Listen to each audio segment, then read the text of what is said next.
Hello दोस्तों, welcome है आप सबका। कैसे हैं आप सब? आज हम एक न्यू वीडियो में एक न्यू क्यूट सी गर्ल का ड्राइंग करेंगे जो कि आउटलाइन रहेगा इसमें, और शेडिंग वगैरह ये सब तो नेक्स्ट वीडियो में रहेगा।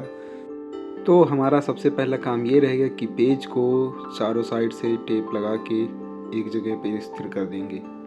और अब हम आपको उस क्यूट सी गर्ल का रेफरेंस दिखाएंगे जो कि ये रहा। आप बताइए कितनी क्यूट लग रही है। तो चलिए फिर स्टार्ट करते हैं। पहले एक बेस लाइन खींचेंगे जो कि हर एक पोर्ट्रेट में मैं खींचता हूँ बेस लाइन, और अब इसी बेस लाइन पर आँखों की दूरी हम मेज़र कर लेंगे। तो चलिए आँखों को बनाना स्टार्ट करते हैं, और जो लोग लाइक सब्सक्राइब ना किए वो कर लेंगे, और किसी का कोई भी क्वेश्चन हो तो आप कमेंट बॉक्स में ज़रूर बताएं।